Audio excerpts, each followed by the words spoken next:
Bismillahirrahmanirrahim. Alhamdulillahi Rabbil Alameen. Wassalatu wassalamu ala Sayyidil Mursaleen Nabeena Muhammad wa ala alihi wa ashabihi ajma'in.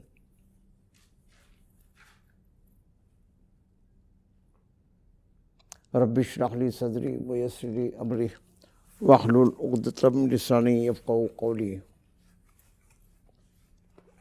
Allahumma anfa'na bima 'allamtana wa 'allimna ma yanfa'una. Rabbi zidni ilma.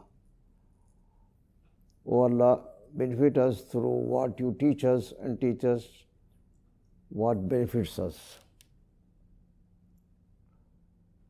I think, Brother Mahdi, we were on this point? Yeah. Okay. So, did we discuss this? No. Because they take pictures, light should be dim. Yes. Yes.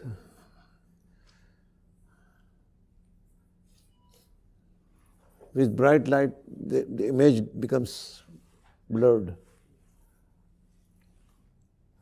So this point is, we did not discuss, no?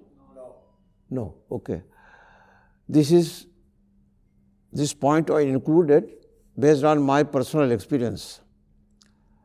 These misunderstood notions, they exist in Muslim minds, some Muslims, or rather most Muslims. They think that the priority should be Muslims.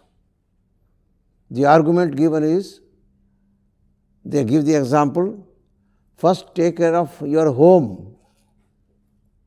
If home is in darkness, you should put light, lamp there. Then the question is masjid. First you have to furnish light inside home, then you can think of mosque, not the other way. So preference is given to your home, your family, and these are the priorities. So they argue, when I gave a talk, what you are talking makes sense, but first we need to address this issue. We have our own fellow Muslims who need attention, and you are talking about non-Muslims. It doesn't make sense. Do you have the point? Is this argument seems right? Yes, apparently right. I say apparently right. But actually it is not right. Why? Why? Because I am not telling you should do at the expense of non-Muslims. Both can go concurrently. Who is telling you don't do to non-Muslims if you are doing to Muslims? You can do both same time, because you are not always focusing on non-Muslims. There are occasions when you encounter Muslims, so do dawah to Muslims, otherwise to non-Muslims. This is point number one. Point number two, for addressing Muslims, there are many organizations already working on this. Collectively, an effort is made in an organized way to address Muslims' issues. For example, any organization,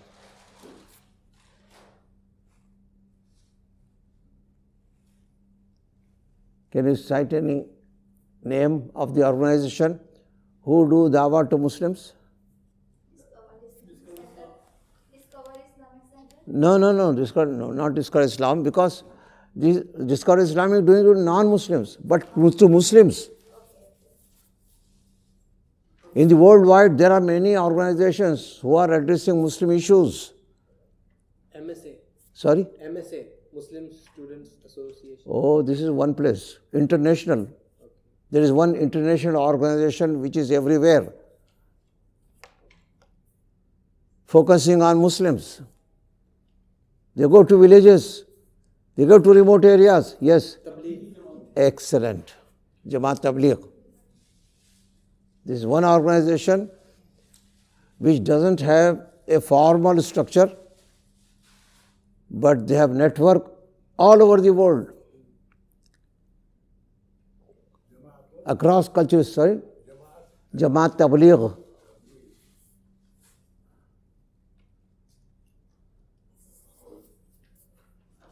But some families are against this Tablighi Jamaat because they say that the family leaves the family for days and months, leaving the family behind. So some are against. So what do you? No, issue is not how they are doing. My point is, there exists an organization. Yeah. They may not be doing correctly, they may be doing correctly, that is immaterial. But there is an effort going on in this direction. Whereas, if you see, there is nothing internationally in this direction. Of course, lately it has started. Every country has its own organization. They were not, such organizations did not exist before 9/11, before 2000. All those things, they started when Muslims were pushed to wall. Muslims started suffering, then they realized we have to do something, and now they started open house, they started talking to non-Muslims, all those things. Of course, on individual basis, there existed. For example, Sheikh Ahmad Didat. In my times, Sheikh Ahmad Didat was a da'i to non-Muslims, and he was international da'i. He was going to Europe, going to America, talking to non-Muslims. Of course, he came to discover Islam. Twice, thrice, I met him. He saw my work, he encouraged me. So this was, he was my teacher. We were all motivated by his activities. And he gave confidence. This was the person who gave confidence to have debates and dialogues with non-Muslims. Anyway, the point is, we do not have an organized structure to address the dawa issues or reach out to non-Muslims. So, both activities can go concurrently. Discover Islam is focusing on non-Muslims, but we do not close the eyes towards Muslims. Muslims come there. We were running classes for Muslims, educating Muslims. So this is not, there is no clash between do dawah this to first or that to first. Both can go concurrently. Your focus and your organized effort should have in your agenda addressing non-Muslims.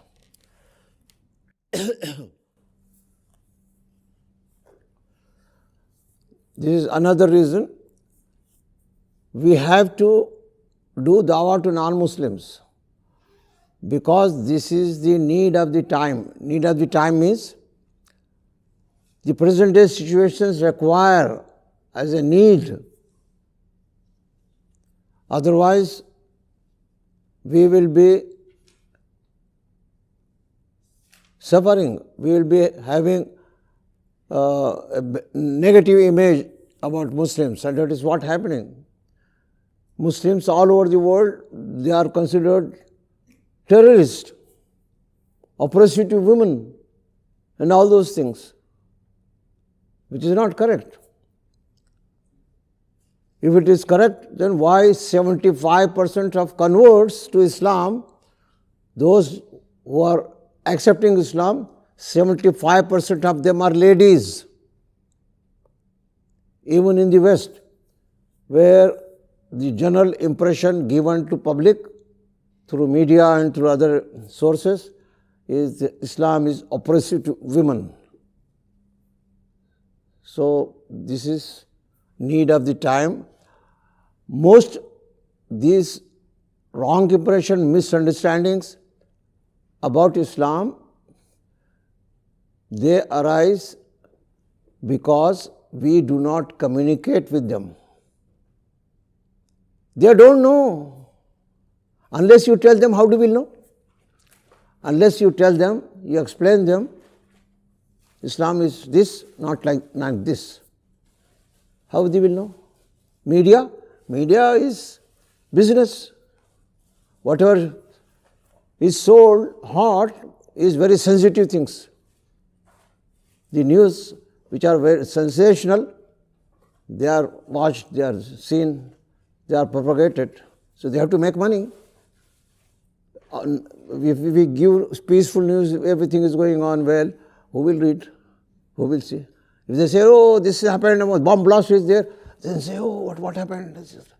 So people are interested in negative news.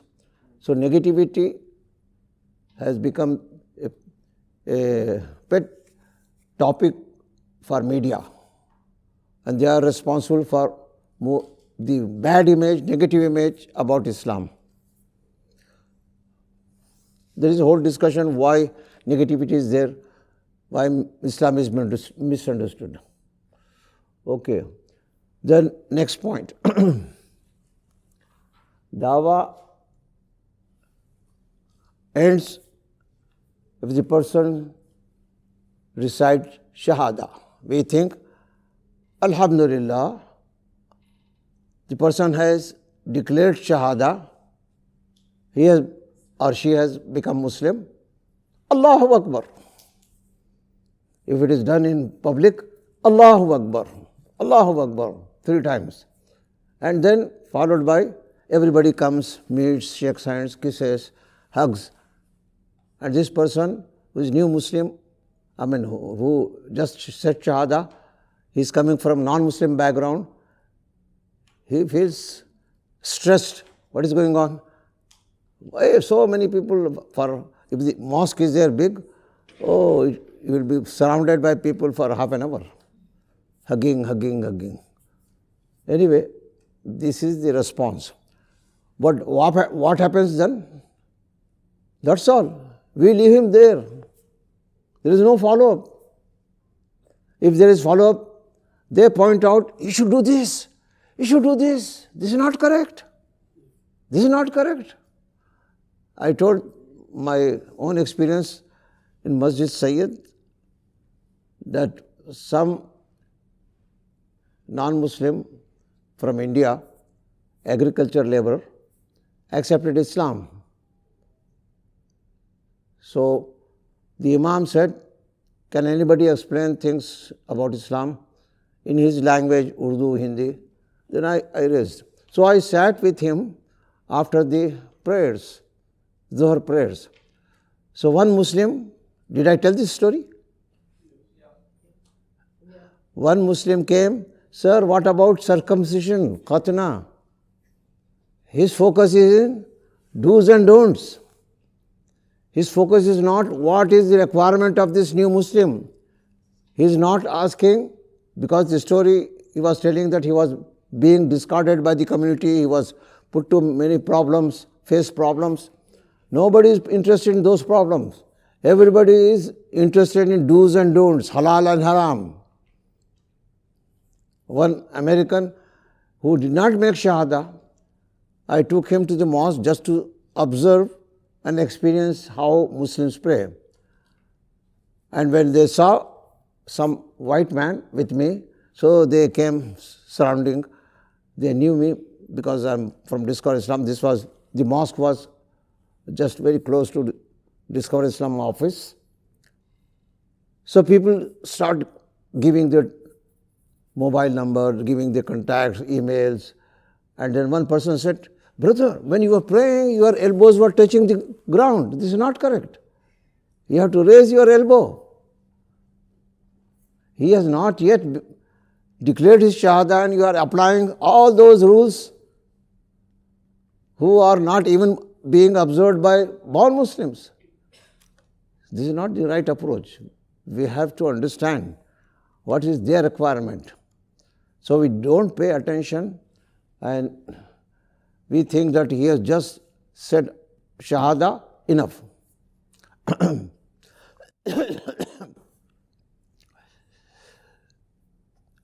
In Discover Islam office, some Bahraini families, they used to send their housemates to the classes. We used to run classes, ladies, particularly Filipinas. So those also housemates, they were from Philippines, so they started attending. After a few weeks, they recited Shahada. Then they stopped coming. Then I found, what happened? They have already recited Shahada, so what do we need? I said, no, now this is the point from where their challenge starts. It's not Shahada, it's not the end. This is the beginning. This seed which were required to convert into plant, it has been converted. But the plant was just opened the roots, it's not a plant. The plant has to come out from the plant has to come out from the earth, from the soil, grow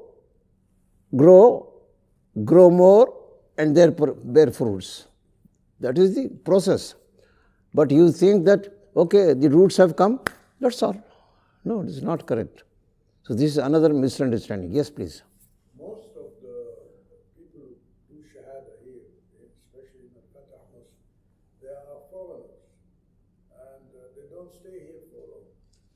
So we have people who come from the airport, transit, couple of hours, they learn about Islam, they say the Shahada, and they have to go back to the airport to take their plane and go. I take his phone number and whatever, but which would be a good way to deal with these people? Yeah, there are individual cases. What I am talking about is generalized way. In this American base, those make Shahada, this is genuine. The persons who made Shahada when I was there, one brother, he did not want to enter mosque. He was so inimical to Islam. He said, these are terrorists. I don't want to enter their church, this fellow was telling. But he came along with friends, American friends. His friends said, if you don't enter into the mosque, they are giving tour, they are welcoming us, let us have tour. He said, no. Even when I go to my own churches in America, when I ask something, when I discuss something, they kick me out. So what about these Muslims? I don't want to enter. Then they argued with him and then they convinced, this is sunny day, hot day, what you will do standing for half an hour outside, come. So then in that case he came inside. And when he came inside, he saw different things. He didn't expect. He was welcomed with a smile. There was no terrorism. There were welcoming signs, body languages of the tour guides, and the talking of speech of the tour guides. So this fellow, he said, oh, this is my own misunderstanding. So let me see what they say. So the tour was given. The tour was conducted for half an hour or so. When there was Adhan time, Dhuhr. This was the time when the tour guide, he had to leave the tour because he had to pick his children from school. So he said, He approached me and told, brother, he is such and such person, and I have given half an hour tour, remaining part you take up. So I took over. And what transpired, all these stories which I am telling you, it is he who told me. So he said, I have taken the tour, but I have to discuss something. He says, okay. So we sat separately, and he started talking about Islam versus Christianity. And then he was convinced. And then he had more questions. So his friends came, okay, your conversation is over, 15 minutes, let us go. He said, no, still I need time, another 15 minutes. Yes, he continued his discussion for another 15 minutes. And they came, should we go? He said, no, I need more time. Then I said, no, you just go, because this is not right thing, that you keep somebody waiting. So, you come any time, I am here from 9 to 4. Even if I am not here, somebody will entertain you. Ask any question which comes to your mind. If the tour guide is not able to answer, somebody will give the answer, satisfactory answer. So he left. And then he sent me an email. Those days email was there. 2000, after 911. So email, he told that he comes from the Bible Belt of America. He was a religious person. He had religious questions to ask the church seniors, and he had differences of opinion and nobody could satisfy. But I found in this tour, as well as in your discussions, that Islam makes sense to me. So I want to accept Islam. Tell me when is it possible, how I should go about. Then I replied, no problem. When you accept Christianity, you have to go to the church and they sprinkle water. But when you accept Islam, it is dry cleaning, no water, dry cleaning. So, and very easy, you come anytime. So he came next day at 4 p.m., quitting time. And they say, I came now because this is my last day in Bahrain. I wanted to go from Bahrain as Muslim. So, this is the story of one American. When we educated him, when we explained him, when we did dawah to him properly, then he was convinced and then he accepted Islam. So we took pictures and other things. And he said, this is my personal thing. Please don't reveal to my colleagues. They are very biased. I don't want to put myself in danger. He said, okay. But since we found he was very firm in faith, he was he was not satisfied with his thoughts which he carried in the beginning. He wanted to experience the Salah. So when I took over from the other tour guide, Salah time was there. So I told him, would you mind joining us? He said, is it possible? I said, yes, you can join. So there was still time, because after Adhan, some time is there. So people make wudu. So one of my friend, tour guide, he was going to make wudu. I said, take him also. Then I told him, before presenting before God, we have to do some ritual cleansing. We wash our hands, feet, and which was the custom in Jewish traditions. And he agreed, and he went there, made wudu. He came, he prayed, he experienced Salah. Then that was the point. He said he decided, I will accept this. So these are the experiences, but problem was he said, don't reveal my conversion. So this is the case, it happens, a genuine case. He was strong. So normally what we do, we take the contacts, people come from different parts of the world. If we know, suppose somebody is from Philippines, somebody is from somewhere, Thailand and all this, we know somebody there, over there, some organization, we give the reference, there is one person who has made Shahada, please take care. So we refer to those people. And if the person is resident in Bahrain, then we have to have some program, some setup to help the new Muslims, to educate them, not only educate them, not only talk about Islam, you have to help them. Sometimes even financially, the poor people, they cannot afford, particularly ladies, they need help. Oh, yeah, sorry, after Salah we will meet inshallah. Bismillah ar-Rahman ar-Rahim. Assalamu alaikum again, and then we will resume. We were discussing the notions in Muslim minds which are not correct concerning what is dawah. So they have their own understanding of dawah.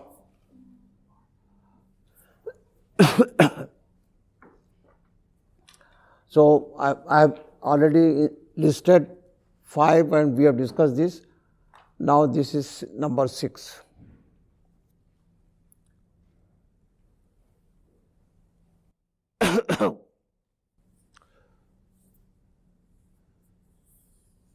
These misunderstood notions we have listed, they are not from books. These are my personal experiences which I encountered in the course of dawah activity. So I observed those things and added in the list. Originally the list was not 6, less number. Now as I experienced, added, they have come up to 6, maybe more. If you like to add something, I'll be very happy. So I was giving the example where Muslims are contented that they have achieved the goal, and we have discussed this. This is not end of it. This is the beginning of this.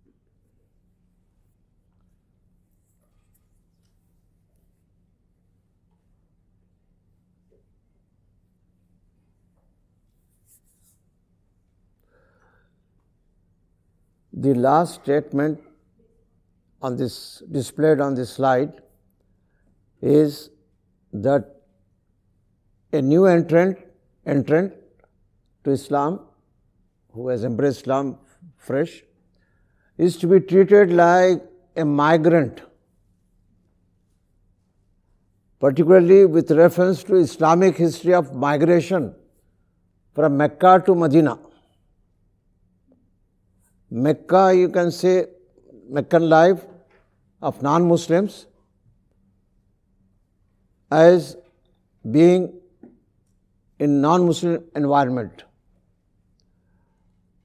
In the non-Muslim environment, when people became Muslim, their life was made miserable.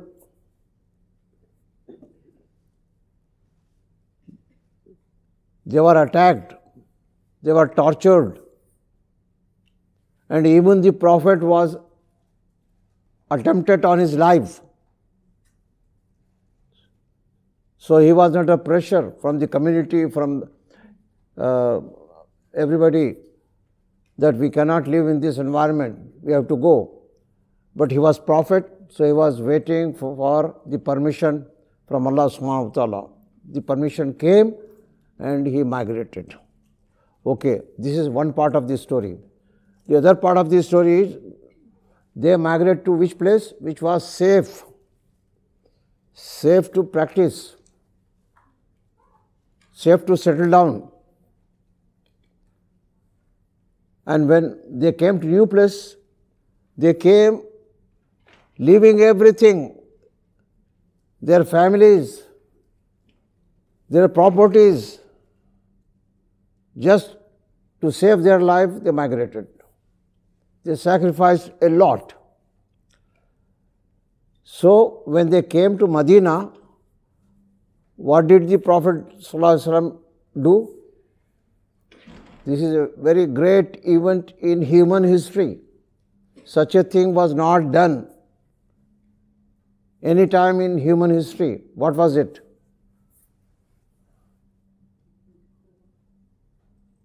When the Muhajirin reached Mecca, Medina, then the Prophet ﷺ, he did something to them, and those who are there as Muslims, something was expected from them. So what was that? Mawakhat, this brotherhood. So the Prophet said that those who are residents of Medina, they should make the migrants from Mecca as brother. And this example of brotherhood is never seen by human history. Such a great sacrifice from the Ansar, we say, those who helped, who were residents of Medina.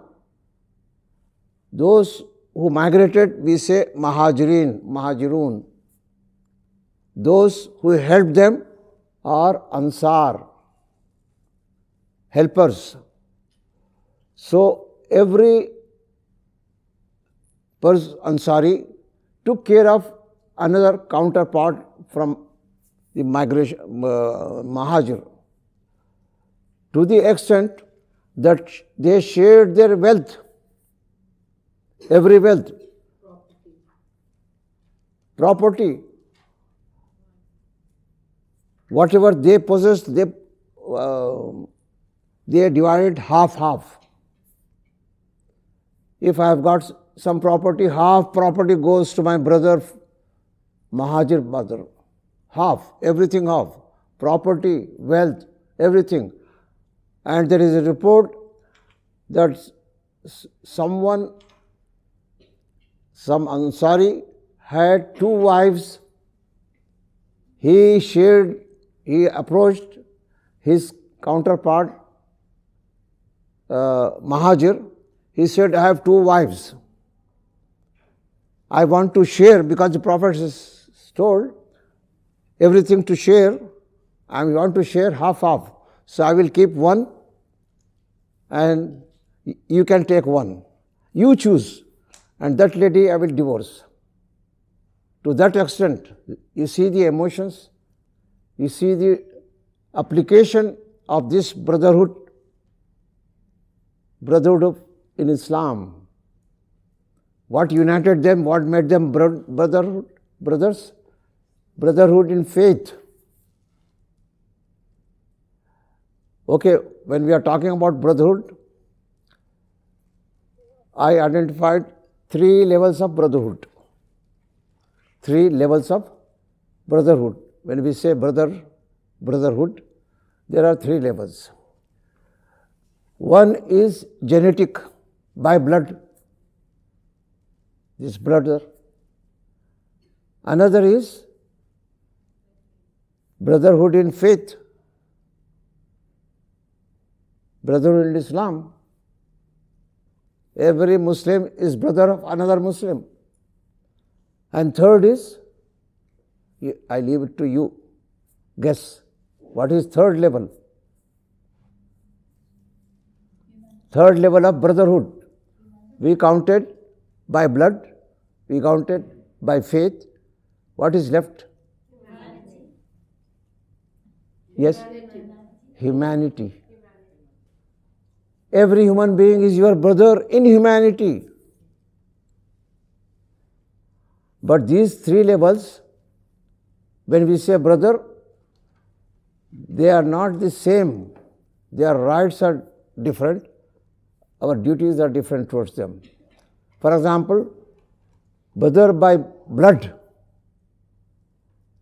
When the parents die, the children inherit. So, the child, one brother, if two brothers are there to those parents who passed away, the property is divided into two automatically. His brother, even if nobody has told, Islamically you are bound to share the money. Okay. When we come to brotherhood of faith, do you treat the same way? Do you give property? No. So their right is different. There are certain rights as brotherhood in faith. You have duty. And there are certain rights, but brotherhood in humanity. Human rights. Islam is the first in the present day religion to recognize human rights. Recognize human rights. And the Prophet summed up, he declared human rights declaration. When? Any idea? The last sermon. Yes, the last sermon, historic sermon. He performed Hajj. After Hajj, he gave a sermon, and that sermon was mainly rights of human beings, rights of women, all those important rights, rights of Muslims, rights of non-Muslims, everything he mentioned very briefly, very concisely. So this is about brotherhood. This was this sort of deviation from main topic, but I thought it is a good point to share with you all. So, coming back to this, the person who enters Islam is to be treated as a migrant, as a mahajir. That means he came to Islam sacrificing so many things. Not every Muslim, a new Muslim, is comfortable in the society when he changes the faith. They face a lot of opposition, even threats to life. They are targeted. Nobody likes, no father likes his child to take up another faith. But they face all those challenges and accept Islam. And now, when this person comes with all those, facing all those, overcoming all those obstacles, making all those sacrifices, your job is to help. But what do? You just say Allahu Akbar, kiss him, hug him, khalas, leave him. This is your role, starts from here. They have migrated. Make the new entrants comfortable in this present environment. He has never been with Muslim environment. He is experiencing these particular things after becoming Muslim. He left his faith, he left his traditions, which were naturally, if somebody by birth does something throughout life, it's very difficult to shed away. So, it's a very difficult thing and we don't realize this. So we think that, okay, maximum what we do, we educate. Educate, that too not in the right way. We educate by talking halal, haram, do's and don'ts. You have become Muslim, you should not do. This is not healthy approach. The help should start by first we have to make them emotionally settle down in this new environment. Not only emotionally, educationally, they don't have sufficient knowledge. Most of them they don't have. Help them to gain knowledge. Some people may pick fast, some people may take time. Bear with it, have patience, but help them. Not only this, some people need financial help. Not only this, some people need social help. They lose the job. Ladies, they don't get the husband. So this is big problem. All those problems they face, and you are comfortable pointing out, you should not do this, you should do this.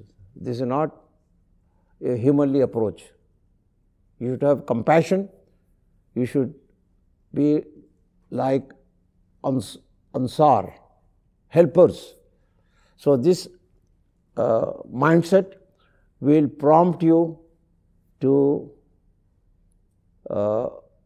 overlook all those notions which existed in your mind.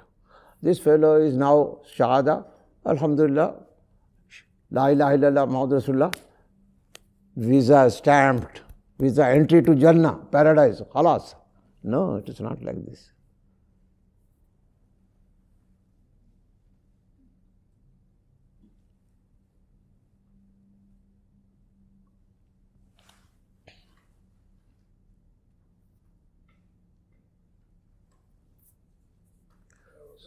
This is already I spoke about, yeah. Can I talk or wait for the end? We have lots of people, especially from Africa. Yes, Now it's getting less. But yes, before, yeah, they want to accept Islam and be Muslim and all of that, just to get khalas, they become Muslim. Yeah. We now it's our duty to support them. And they came from Africa, they spent all their money there to come here, couldn't find any job, and this for them is this is the way. They don't want to become Muslim because they want to become Muslim. They want to become Muslim, so they get financial assistance and help and all this stuff. How do you deal with those people? Those who enter Islam not for good reason, isn't it? This is your question. For example, some brothers,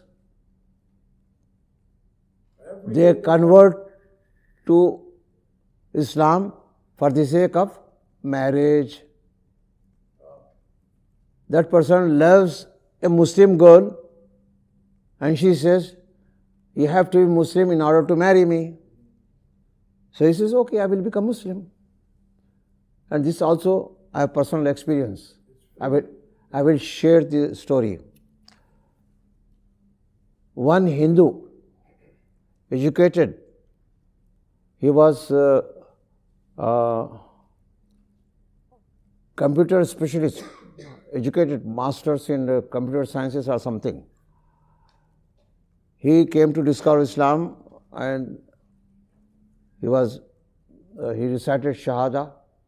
So I used to sit with the people who come for Shahada and interact with them to know them, what exactly is their situation, and if there is some room to where they are not properly understanding Islam, I want to address those things. So I sit with them. But he was frank enough to tell me that he wants to become Muslim only for the sake of marriage. I have a Muslim friend, I want to marry him. And she told me, I cannot marry unless you become Muslim. So I want to become Muslim. He was frank enough. He did not cheat or did not tell lie. Then how I responded? Welcome to Islam. Why welcome to Islam? He has come for a wrong reason. No, still welcome. Because this has opened the door to come close to Islam and provides an opportunity to know Islam. This is a very good opportunity. It is Allah's wisdom that He has given an opportunity to this man who would have otherwise not become Muslim. Then I told him, brother, you did an excellent job. Now I will tell you why you should become Muslim. So I had a discussion with him, and when I explained, again he came to the podium and he said, now I want to embrace Islam for the sake of Islam. Sincerity. Before, for a wrong reason, now for the right reason. So he accepted. So that made an impact. It may not make impact on everybody, but if you have this sort of approach, then welcoming approach, then it might help. And there are many examples in my personal experience of this marriage business. Somebody needed financial help, and then he became Muslim and he got some job and some things, all those things, personal interest, worldly interest for which they accept Islam. But a Da'i has to be aware. He should not say, no, you are not true Muslim. You have to wait until you are clear about Islam and push him or her out. No, this is not the right approach. You should welcome and explain how Islam is related to, concerned about the welfare of human beings. You have to bring them through the door of humanity. So, for example, in case of faith, I tell them, you want to convert to Islam or revert to Islam? They say yes. I say, how? You are a Christian and we believer in God. As Muslim, do you believe in God? Yes.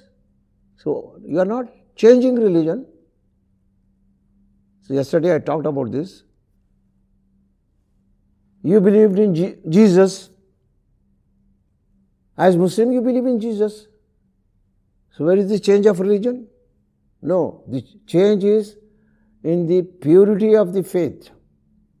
You're purifying. You believed in God, but your concept God was impure. You took the creature as God. Now as a Muslim, you are identifying the creator as God. So this is the change. This is the purification. So you are purifying. Theology means concerning God, science of studying God. So your belief in God is there, but your theological approach was wrong. Your belief in Jesus was there, but what you believed about Jesus was wrong. Now you know Jesus was not God, nor Son of God, nor not one in three, but He was simply a messenger of God who was born to a human being or mother, and it doesn't make Him God. So all those things are to be explained, and when they understand, and this helps them. Okay, there are certain cases when Muslims marry Christians. And one brother, he married Christian because Islam allows people of the book. So he married. But at one point in time, when they got children, and the children were growing, the mother remained Christian, and he did not have any objection. But when the mother was taking the children to church, then he woke up. He said, no, you cannot do. Then he started pressurizing. Then husband-wife relations were affected. At that moment, somebody, his friend, approached me. This is happening. What do you say? I said, I will not blame that lady, I will blame this man. You married without foreseeing the consequences. Islam lays down the conditions. When you get wedding is a contract. You are given the conditions to fulfill in the contract. So you should put in the contract that our children will be on my faith, which is the Islamic way.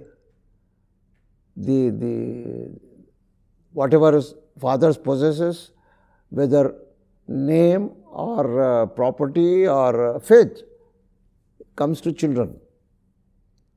So if you were loose in the beginning, now you realize, and then you are making her life miserable. This is not correct attitude. You have to use wisdom. Now we have to explain in a nice way what Islam actually means.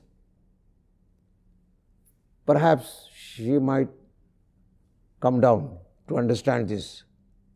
So we have very weird way of handling situations, tough situations. But Islam has full guidance, gives basic principles, but we are not aware and we are guided by our emotions. That is the problem. So I think there are many examples, but there is no time.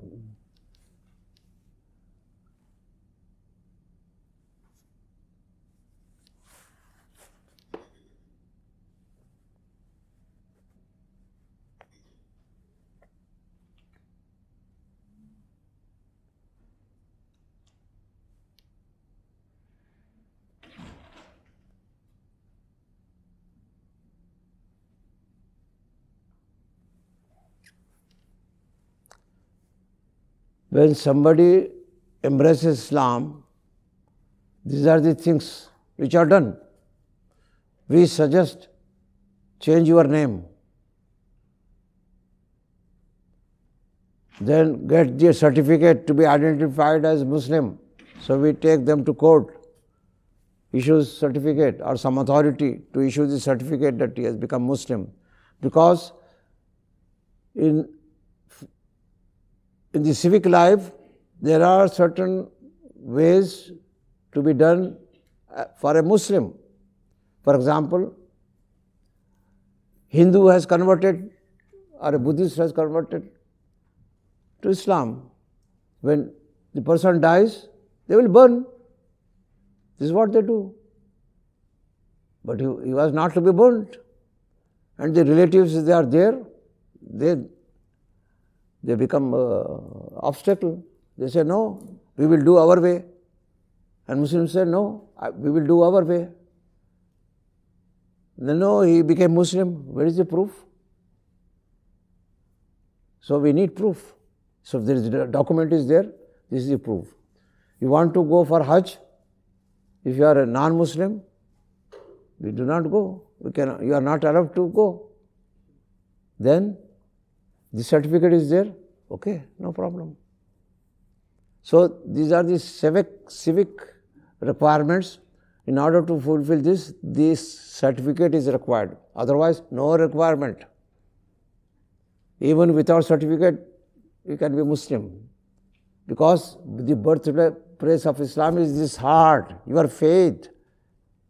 If this is done, your relationship with God is based on this, what you have in the heart and your mind. Faith is not just outward expression. You are doing some rituals. No, this is hypocrisy. You believe something and practice something else. So this is no sincerity in this. Number one. This is number three. After embracing Islam, he is taught something, some phrases, for example, or some dress look like Muslim, okay? And the person says, when he wants to grateful to somebody, Alhamdulillah. Yes, right occasion. They use the word Inshallah, Alhamdulillah, because in the Muslim society these are the common words. So in order to identify in Muslim society, this person learns what to say when they meet. Salam alaikum. So this is not the aim or objective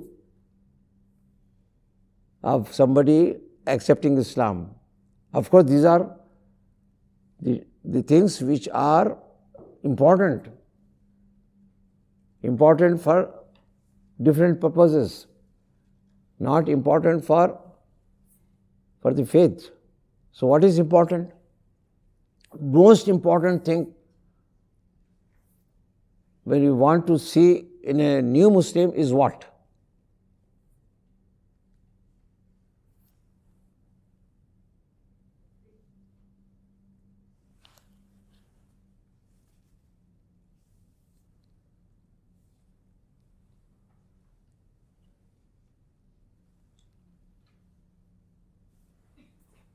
A transformation.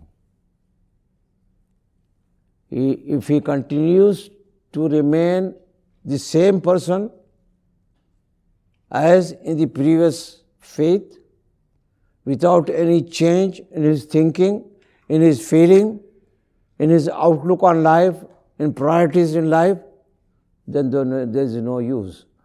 Changing the name, taking Muslim name, the name also is not that important.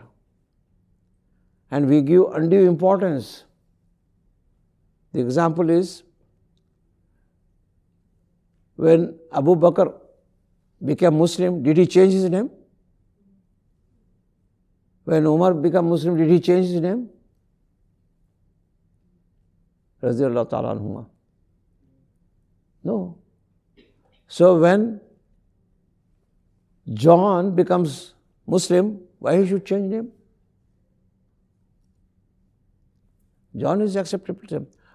But Prophet ﷺ changed the name, which is contrary to the Islamic concept. Somebody who was Abdul Shams, the worshipper of sun, he said, no, this is not acceptable.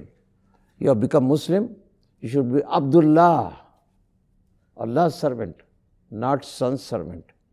So in such cases, when the name has an anti-Islamic meaning, then it is required. Otherwise, not required. This is your identity.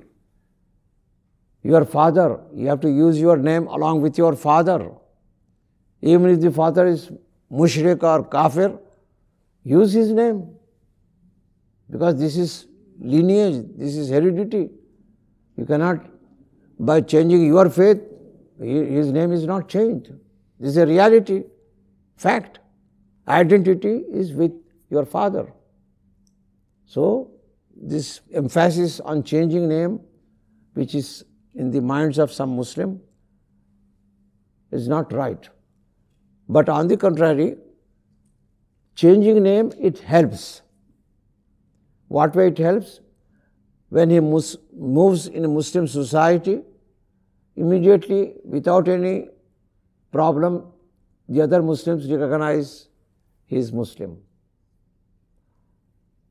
So, this way it helps, but it is not a requirement. So, we need not pressurize to change the name.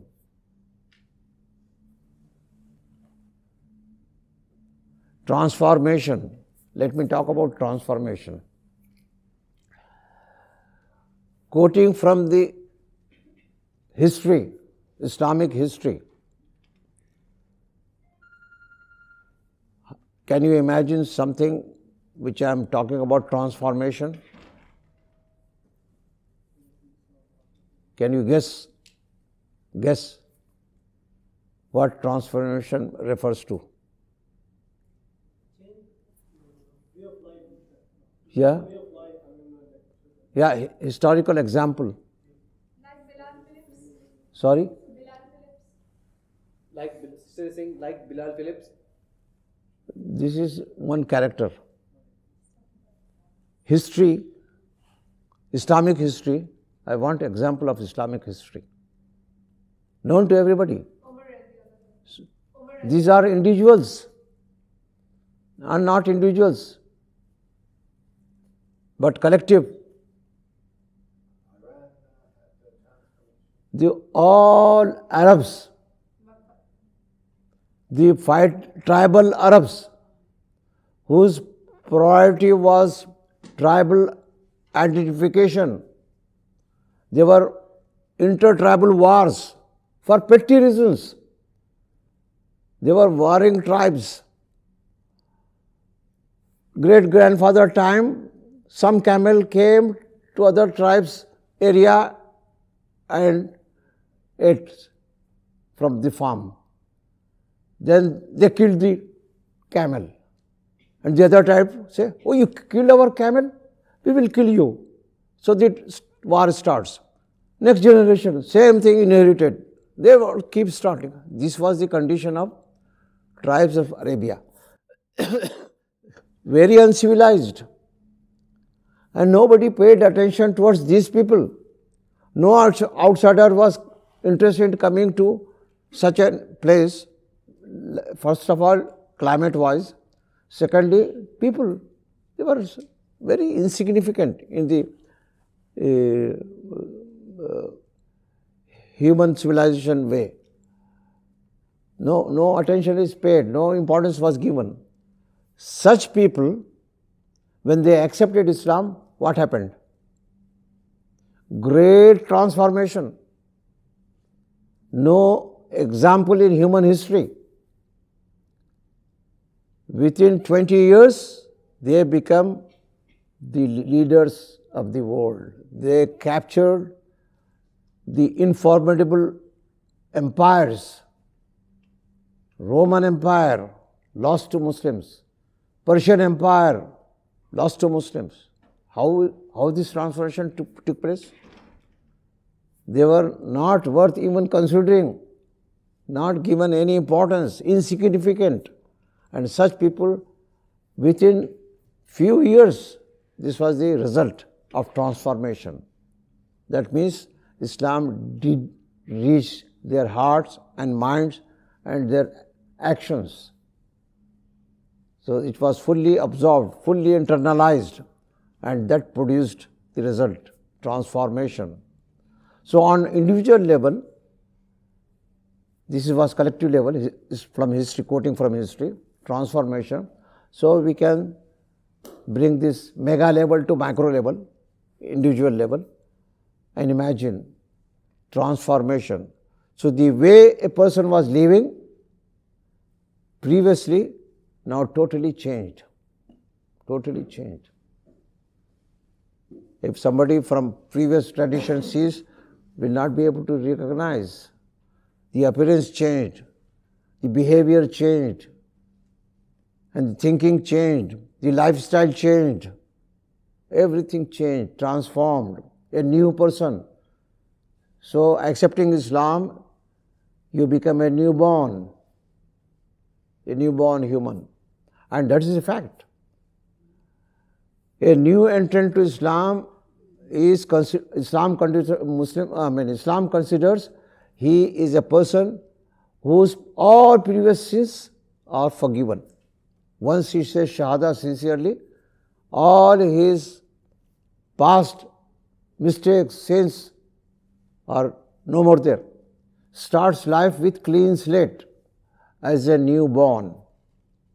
So when somebody recites Shahada, when I happen to have conversation with him, I tell him, you are the you are the person better than anyone in the Muslim congregation now you are standing in. Maybe he is very practicing Muslim, very high scholarly Muslim, very strong Muslim, but you are better than him. Why? Because as Muslims, we might have committed something wrong. We are not angels, We commit sin, commit mistakes, we slip. But you are fresh. You don't have any record of any sin. So, and there is an example also. Some companion, he recited Shahada. He did not even pray a salah, for any salah, which is a requirement after making Shahada. This was in Medina time. And there was some expedition, there was call to join for jihad, and he was ready, and he was martyred. He died. The Prophet said, he is Jannati, he is lying in paradise, without even a single prayer. Because when he became Muslim, he is like newborn. And Islam considers no child is going to hell. He is innocent. So a new person to Islam is treated like a child. Clean slate, nothing.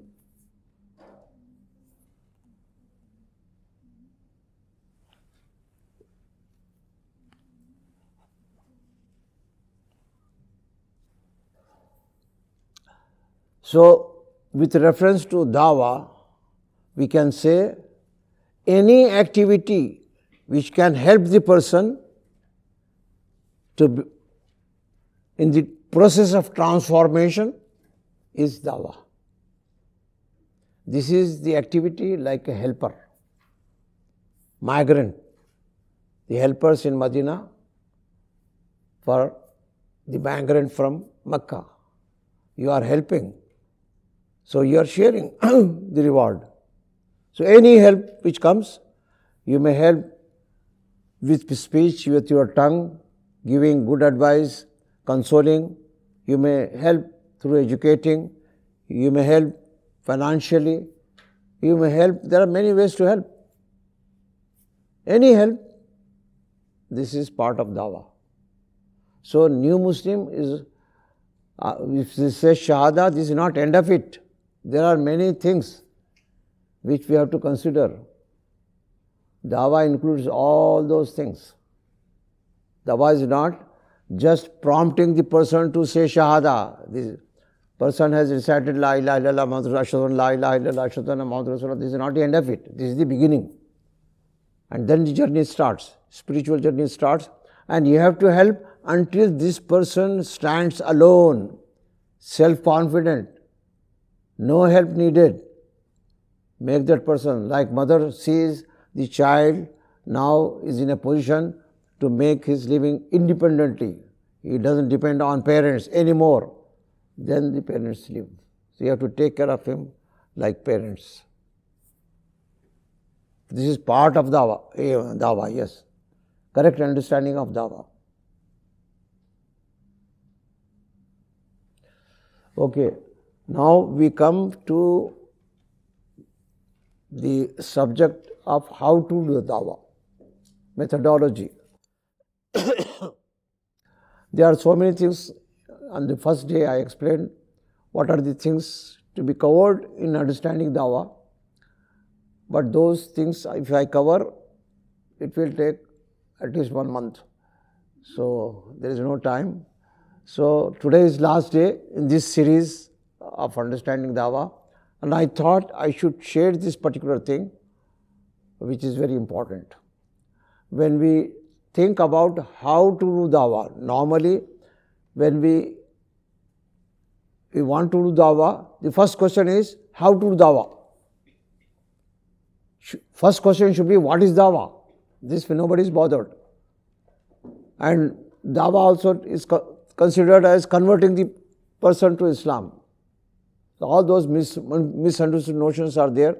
With this we proceed. So the methodology is not proper. So first step to know what is Dawah.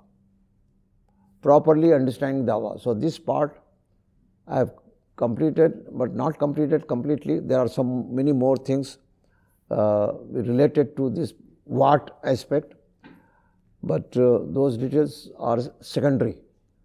I consider I have to touch upon one thing, how to do dawah. This is basic. So let us proceed. So what is the instruction? What does our Creator say? What does the Quran say concerning the principles of dawah, how to do dawah?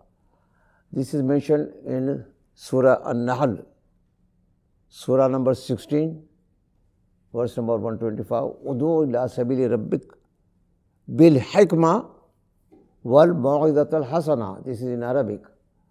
Invite to the way of your Lord with wisdom and beautiful preaching. That means there are two conditions laid down. If you want to do dawah, have these two conditions. Proceed on the basis of these two conditions. If you do dawah foolishly, instead of you attracting the person will run away. This is not wisdom. This is foolishness. So wisdom is a very important factor in dawah. Very important factor. Unfortunately, we Muslims, we don't pay any attention to this wisdom aspect. We do the way we like. This is not correct. I am going to touch upon these two things. Okay. Beautiful way. Beautiful way to preach, to converse, to talk, to explain. We should do in a beautiful way, not offensive way, not judgmental way, which is normally done. Oh, if you don't do this, you will go to hell. No, don't. There are guidelines provided to this effect also.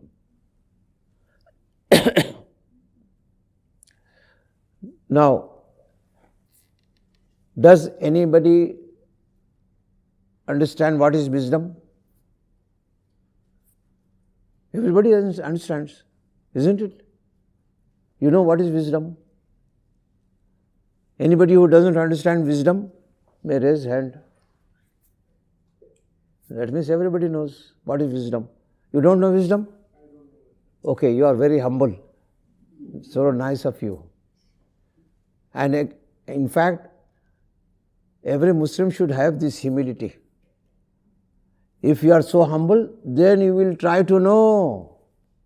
Otherwise, if you are feeling contented, I need not know, I know it. What is this? So how to know this? This is the question. How we can know what is wisdom? We have an idea, but vague. But when we define in a concrete terms, then things become clear. So I want a definition of wisdom. Can you please define what is wisdom? So that we know whether we are using wisdom or not. So we have to see what is the definition of wisdom.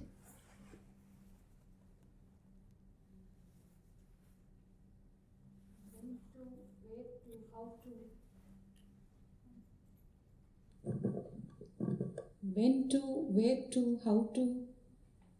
These are the answers. That means knowledge of all these things.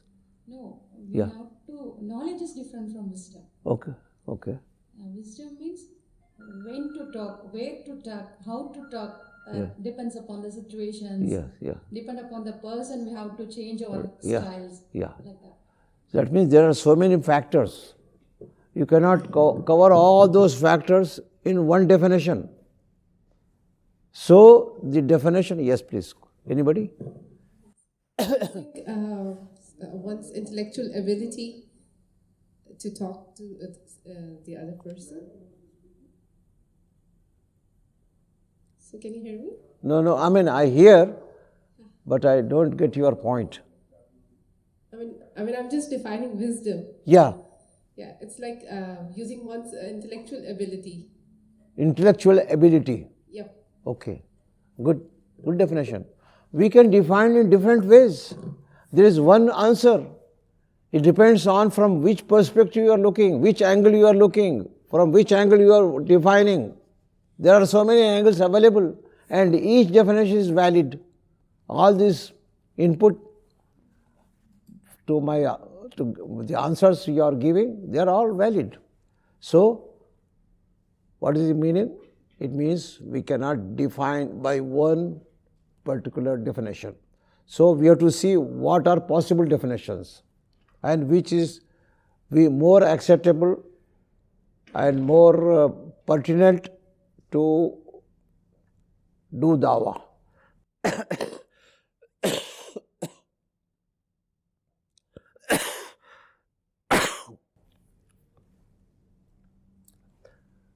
This is the list of definitions of wisdom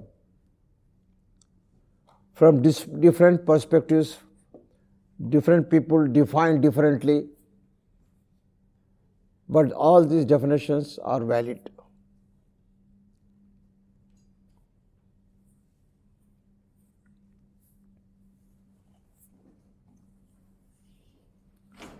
The list is not only this much, there are more definitions, but I am confining only to these. In this, the top ones, they reflect the basics in approach, and the last ones, the focus is on results. So, we can say doing what is best in any given situation so as to bring the desired results. That means so as to meet your objective. If you are having any activity in front of you to perform, you have to perform with wisdom, means in this case, you have to accomplish the objectives. What I want to achieve, I achieve in the best way.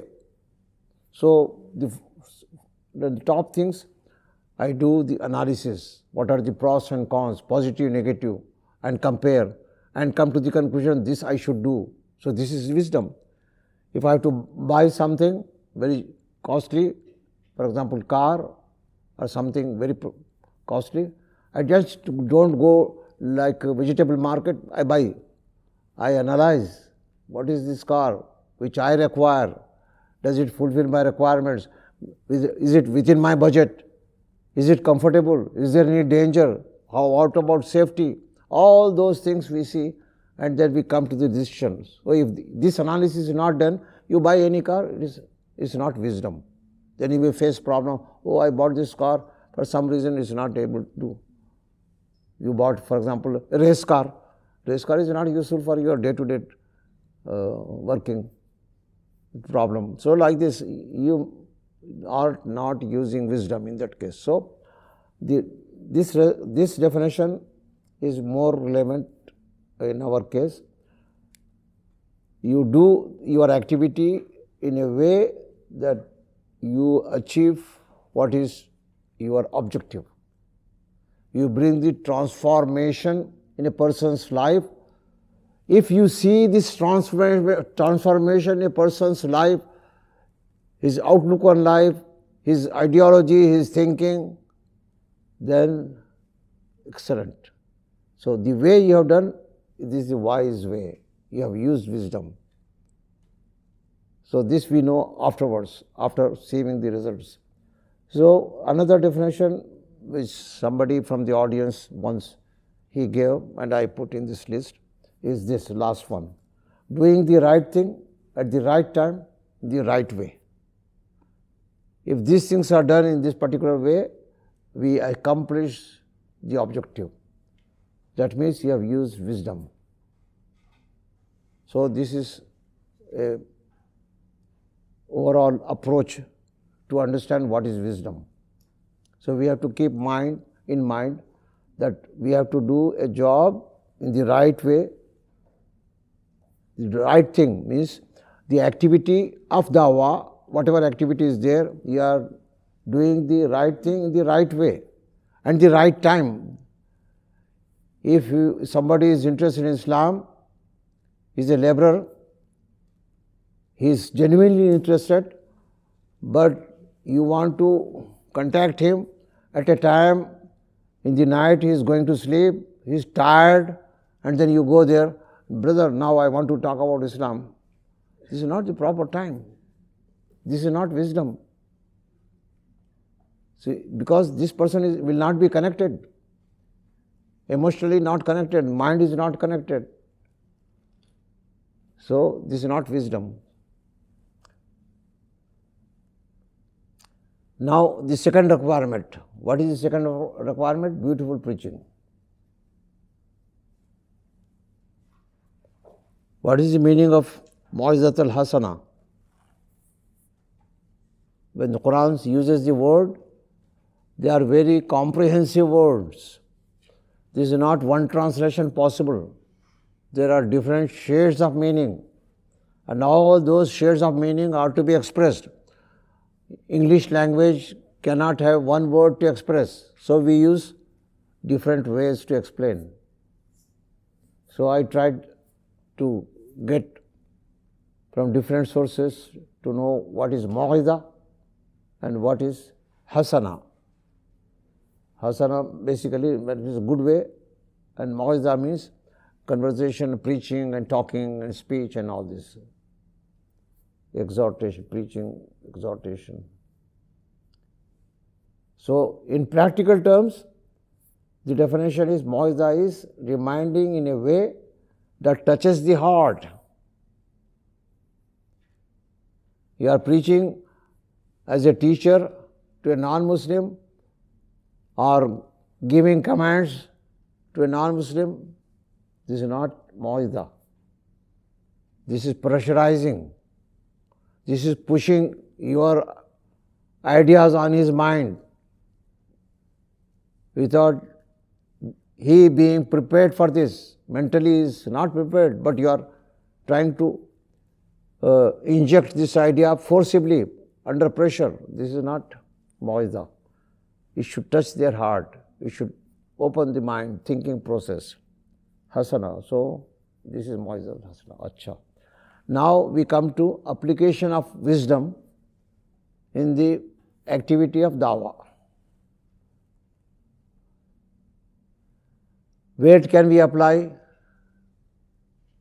There are many areas, but I identified 3 areas where we need to apply wisdom. We need to apply wisdom in the attitude, your attitude towards the non-Muslim, your approach and the methodology. So these are all should be based on wisdom. So I am going to explain further. What about attitude? Attitude means the way you talk. Quranic instruction is, Quran says, you speak to people in a good way. But we do not speak in a good way. When some non-Muslims we encounter, back of our mind is kafir, he is not in our side, he is on the other side, he is the other way. So this is, even unintentionally, in back of our mind, this is the concept. So if this is the case, then the way we speak, outwardly maybe we smile, but inwardly it doesn't come from the heart.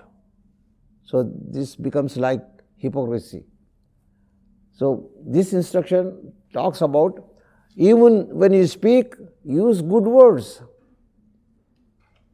You may not like the person, but be polite when you speak. There are so many instructions that I am quoting.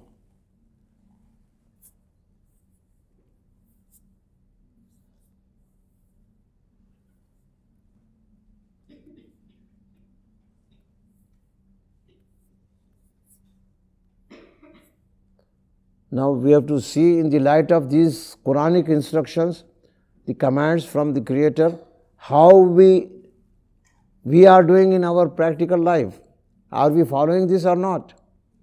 We say we are Muslims, that means we obey Allah, but you are not obeying. Allah says this and you don't do this. So this is hypocrisy in a way. Lima taquluna ma la taf'alun. Why do you say something when you don't do? I am telling you should not smoke, but I am smoking. What is the meaning? It will not be effective.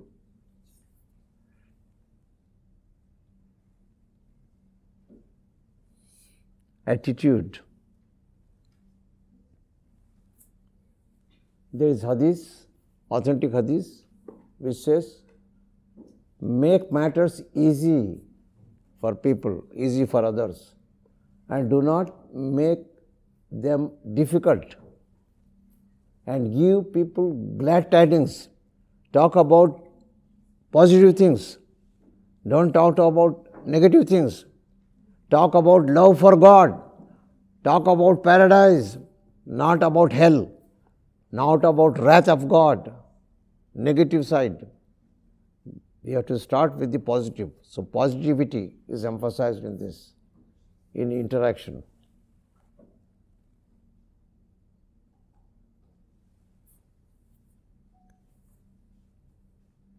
So there are so many ahadiths, but I am giving only 2 of them.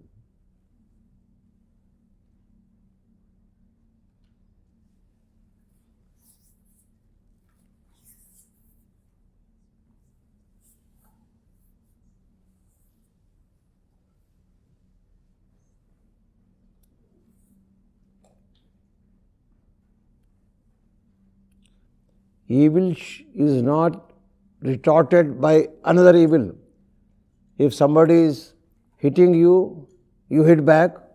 Of course, this is your right, but this is not the way Islam recommends. Have patience. Don't repel the same way. No tit for tat. Islam guides that reply in a better way. I give the example. Suppose there is some dirt, some shit lying at the floor. You don't bring more shit to remove this. Shit doesn't remove shit. Dirt doesn't remove dirt. What we should bring? Water. Water is good thing. Evil thing is shit, dirt. So dirt need to be cleansed with good thing, which is water. So putting water, you get the result. So this particular thing, Allah says, if you adopt this policy, then even your strong enemy can become a good friend. You see the character, the response, you are doing very bad thing to the person, but the person is responding in a nice way. So this is how it happened. This Yvonne Ridley was a journalist. I think I mentioned about this. She is author. She was a journalist in a independent newspaper from UK, and she was caught by Taliban. And when she was caught by Taliban, she was under arrest for 10 days.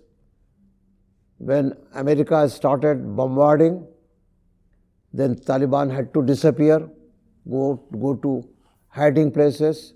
So there was no time. All those captured, they wanted to release.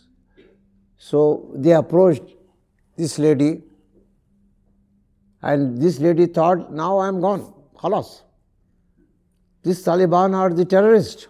They will not leave me alone. This was her mind, fixed mind. So she used to treat also in a very angrily. For example, when Taliban somebody approaches, she will spit on the face. Somebody brings food, she will refuse. She will behave in a very negative way. But the response from Taliban was, they were calling her sister, kindly, and they were tolerating all this, what is happening to them. So that impressed Yvonne Ridley. He said, what I was thinking about Taliban is not the same. So he wrote the book. my 10 days with Taliban, how I was treated. And that treatment led her to think about Islam. And the Taliban, what did they do? We just didn't release in a simple way. They put a condition. They said, this is our scripture, Quran. We will release you if you promise you will read it. She said, oh, this is very easy. Yes, I will promise. So she took the copy of Quran and they released. And did she read it? She read it. And when she read, the reality or truth was now openly available. But then she had some things to bothering him in Islam. So she consulted other ladies, in UK ladies, Muslim ladies, and got clarified. She visited Bahrain, and I also give mosque tour in Al-Fateh to her. So, and she gave a lecture also. Anyway, she was treated with this attitude. And that was the main thing which attracted her to Islam, behavior.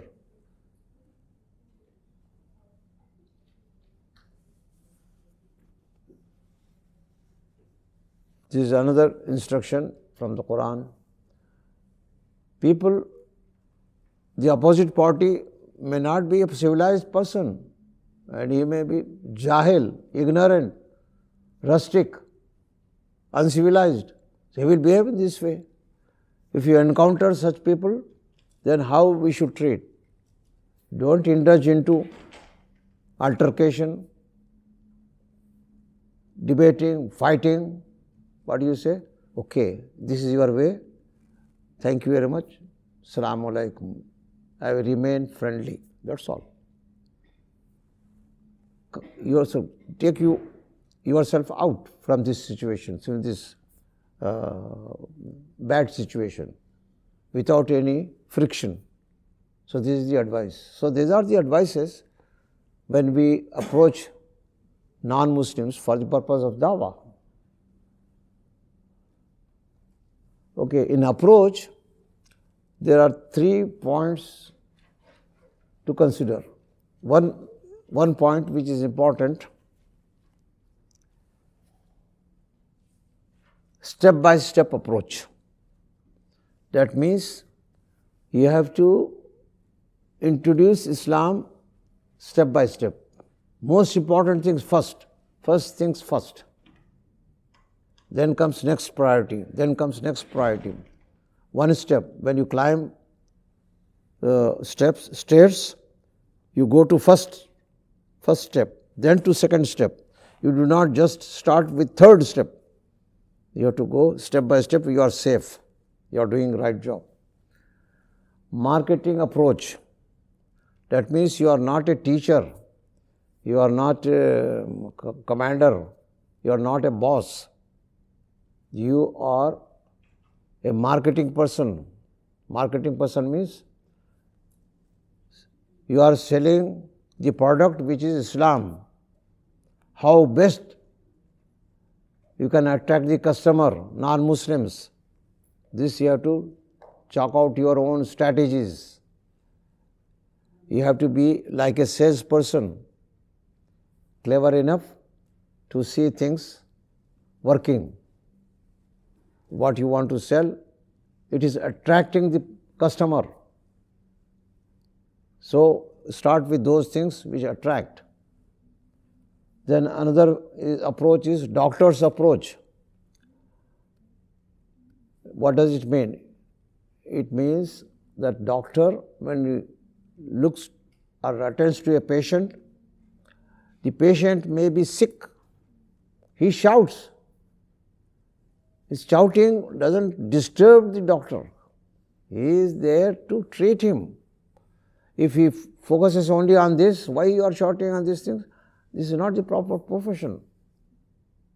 The profession demands that you focus on what is wrong with him or with the body and try to diagnose and treat, prescribe the cure. So whatever behavior is there, he will not care. He bears it very coolly, smiles, he understands. So this is the right approach of a doctor. If he fights, then the patient will run away, he will lose his customer. And you are a doctor, doctor of the heart, you are a cardiologist. You are treating the inner sicknesses of the heart, not physical sicknesses, but spiritual sicknesses. So you are also doctor. So you have to tolerate the misbehavior from the side, opposite side. But now I go only to talk about the first thing. There is one question Brother Ahmed is asking. He's asking, what about the Sabians who passed away, who had no idea about Islam and passed away? How can we know their destiny? Who was asking? Brother Ahmed, Who? he was with us yesterday. Yes. Yes. When did he ask? He's online. Asking. Online. Yes. Okay. What is the question? How about Sabians? a person who did not know about Islam and he died? How can we know their destiny? How Can we know their destiny? We don't know. We don't know. Only Allah knows. Because the destiny depends on, number one, faith, number two, actions. And Allah judges on the basis of what is given to them. If he is shown the truth and still he rejected out of stubbornness, out of some reason, I don't want to accept the truth, though I see the truth, but I don't want to accept, this is stubbornness. Then Allah will judge accordingly. And this is the person who is kafir. Not every non-Muslim is kafir. This is wrong. Kafir is not any non-Muslim. Any non-Muslim which we don't know he is kafir or not, the translation is non-believer. But you cannot say disbeliever. The proper word is disbeliever. That means disinformation. That means wrong information. Disbeliever. He is denying the belief which is presented. The truth is presented, but he denies, he rejects. So the main thing is availability of the true things. And God only knows what are the things which God thinks that he was given the chance to know the truth, and in spite of that, he has not accepted. So God is the only judge. We are nobody to judge. Apparently, you may be feeling something, but inside, we don't know. This is nothing to bother about. This is none of my business. Whatever happens is up to God. But I would like, as a human being, to share what I feel this is the reality, this is the truth. If I know the truth, I am benefiting from this truth, I must share. If I get the chance, if I have not shared, then you are responsible for this. But if I get the chance, I am sharing, then he is responding positive or negative, it is not your business. You have done your job and you will get what is required. I mean, your reward. Reward is given on the basis of not achievement. Of course, in the human code, achievement is the target. Have you achieved this? Did you do this? Then you are rewarded or punished. But in God's code, it is not achievement. Number one, what is important? Intention. Did you approach with sincere intention to do certain activity or not? If intention is there, but intention alone is not enough. I may have very good intention, but I am doing wrong things. My intention is to help the poor. So, in order to fulfill my intention, I steal money from others. This is the wrong way. Your activity is not proper. So you have to do the right way of putting intention into action. So first condition is your intention, sincere intention. The second condition is your effort, your actions, your activity in order to pursue your intention. You want to do something good, you intended to do good, and you made efforts to do. I wanted to go for Hajj, I made the intention to go for Hajj, I made efforts to go for Hajj, I got booking in the last flight from India to Jeddah. And it so happened, I missed the connecting flight and then I missed the Saudi flight to Jeddah. So you did everything in your hand, but you did not perform Hajj. In such cases, Allah doesn't judge whether you actually performed or Hajj now. You will get the reward of Hajj based on the intention and effort.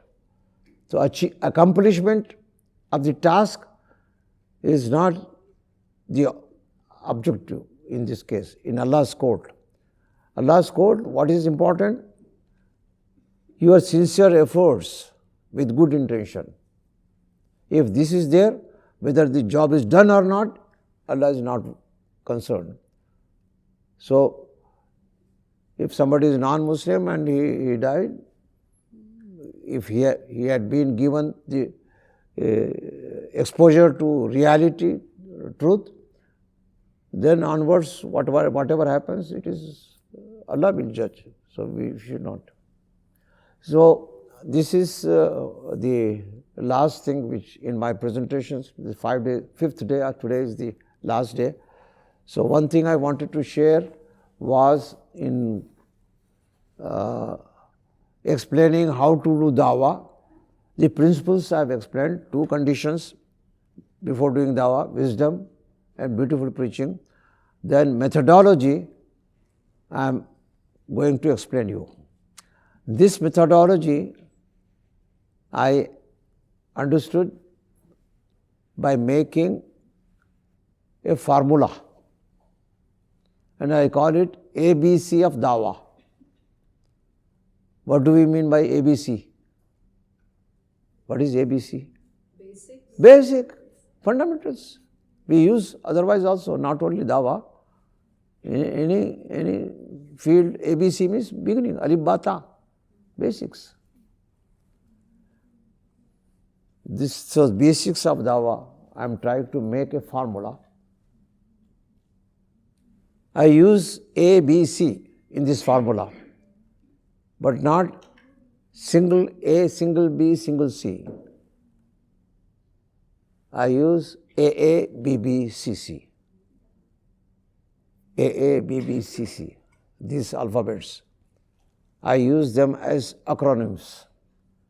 What AA refers to? Attractive approach. AA means attractive approach. This is the first step. When you approach, first requirement is it should be attractive. The person non-Muslim should be attracted, should not feel reversed, should not feel uncomfortable. If the person is uncomfortable to sit with you, khalas, your dawah is affected. You may be thinking you are doing job, you have done job, but it is your wishful thinking. You have not done a quality job. So AA is attractive approach. What is BB? Break the barriers. If there is some barrier in contacting the person, not only physical barrier, mental barrier, emotional barrier, any barrier, remove this barrier.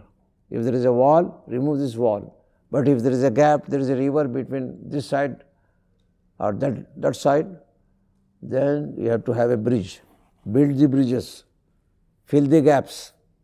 So BB you can take in the sense of breaking the barrier, BB, or build the bridges. Two different conditions, but BB is very nicely useful, this abbreviation, in both the senses. When we are having something barrier or there is a gap, gulf, open area, it cannot be connected. Open area not in the physical sense, in mental and emotional and so many. Okay. What about CC? Commonalities. What are common with this other person? Okay. Or CC you can explain as capitalize on the commonalities. Commonality means what we share. This has to be brought into discussion. If this thing is put before them, they feel close. They are mentally prepared. So I will give more details. Now this formula AABBCC. But I don't stop with ABC. I proceed further. What is next? After CC? DD. After DD? EE. After EE? FF. Easy. Very easy.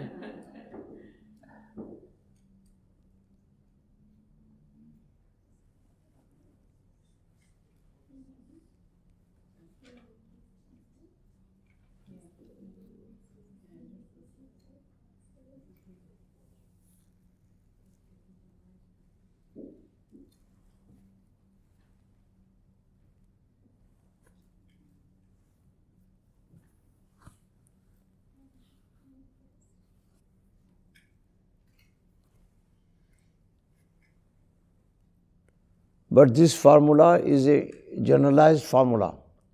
It is not strict, that it has to be strictly in this fashion. These steps, 6 steps, step-by-step approach, 6 steps identified, they are interrelated. There may be some overlap, there may be some distance between 1 and 2, or they may be time-wise very close. This is variations depending on individual cases. But it is generalized ways. These are the steps which are identified. These steps, how I justify? Naturally I have to have evidences from Quran and Sunnah. And these are all based on Quran and Sunnah. It is not out of blue.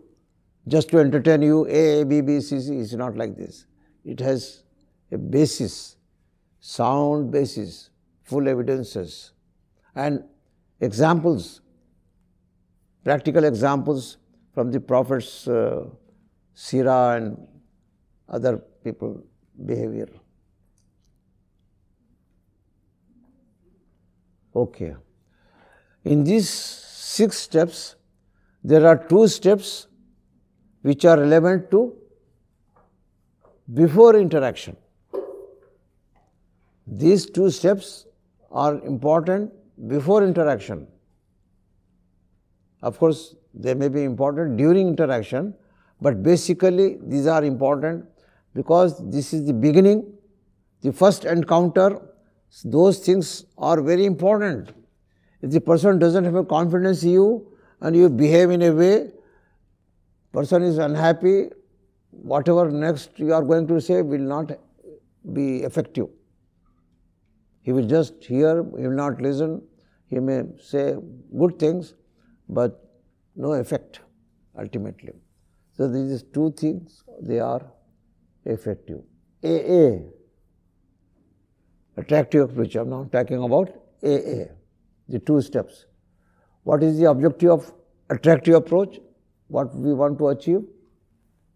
To break the ice. He is totally a stranger, for example, and I am opening a serious topic, which is a very sensitive topic.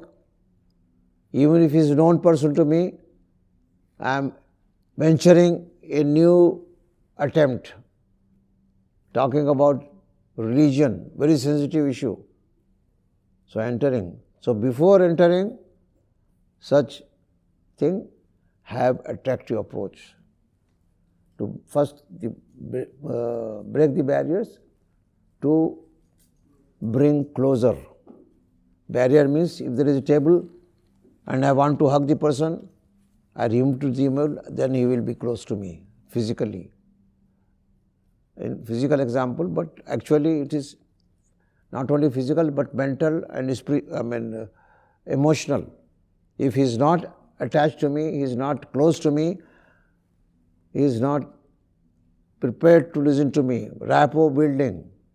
This is making friendly engagement, gaining confidence. These are very important. So these things, the two steps, are preparatory steps. You have to prepare. When you want to make a farm grow trees, then there are some preparatory steps. You have to till the ground. You have to make the ground receptive to growth of the plants. You have to put manure and all those things which the farmer does. So this is comparable to that. The ground is prepared for the next two steps. So these steps develop interest in listening, build rapport, and establish connectivity. This is very important. This is the definition of dawah. I define dawah through this word. Connectivity is connected to me physically, mentally, emotionally, and then spiritually. This connection, mind connection, mind to mind, heart to heart. Okay, the next two steps, CC, which is during conversation. These two steps are, previously it was just tilling the ground, preparing the ground. Now these two steps, when you are actually involved in communicating the message of Islam. So when we want to communicate with the person, start with things which we agree upon, things which are common, where we do not have any difference. If you bring differences first, that means we are on the other side, not same side, on the other side. So this particular activity highlights or brings the person to think that we are not different people. We belong to the same, we are on the same page. Suppose if I hear somebody in Alaska is speaking Urdu, my mother tongue, then what will be my response? He is some stranger, but I will approach him. Kahan se hain aap? I will ask, I will speak in Urdu because this is my mother tongue and I have heard this particular thing which is at a place which is nobody imagines. There will be some Urdu speaking person in as far as North Pole and Iceland. So this is common. Common means my commonality is language. So this is one example, just crude example of course. So cash in commonalities. Okay. What is the objective of this?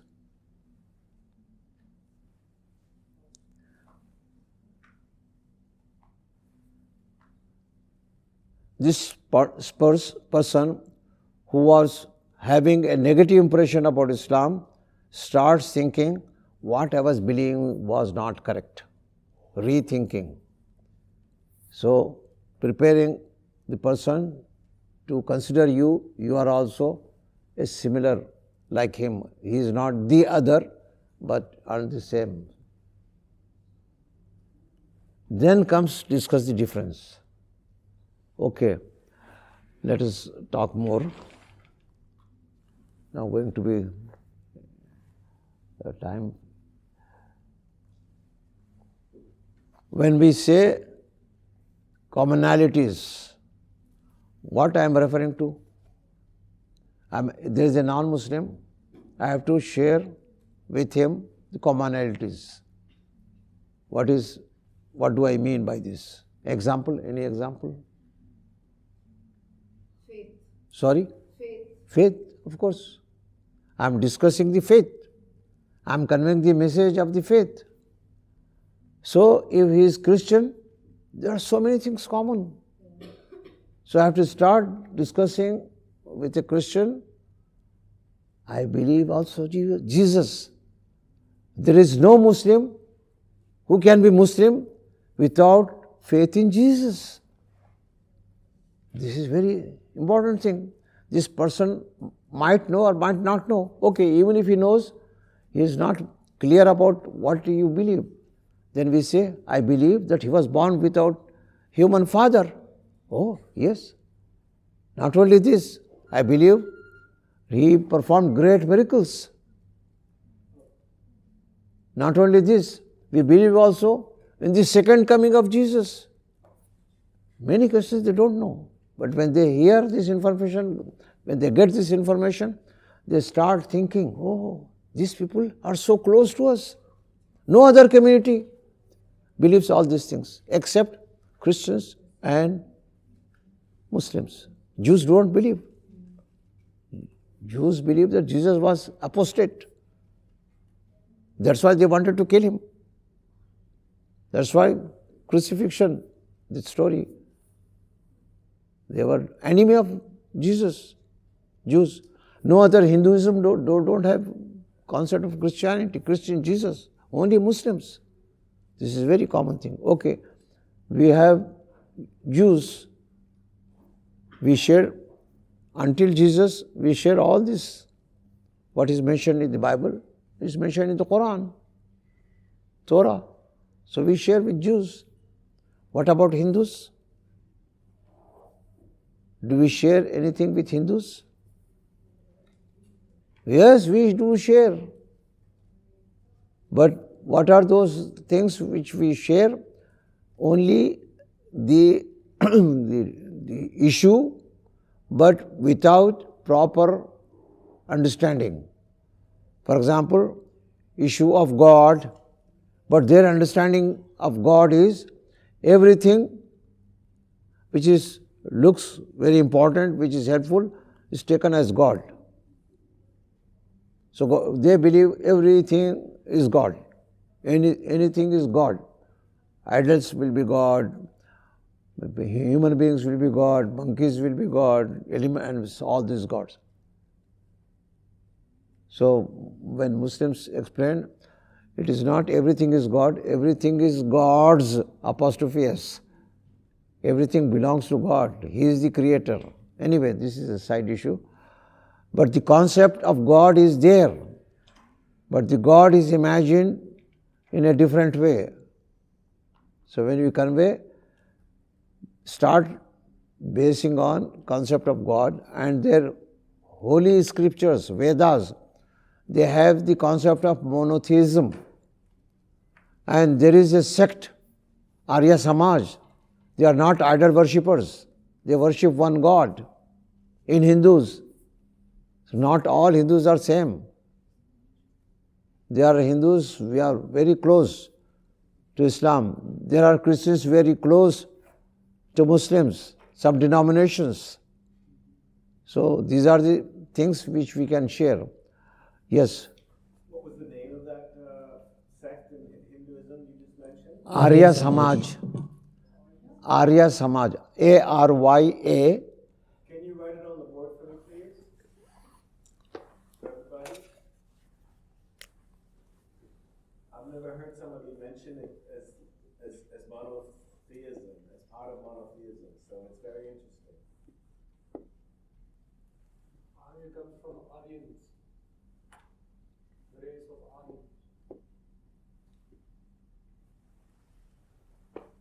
Thank you. Samaj means society.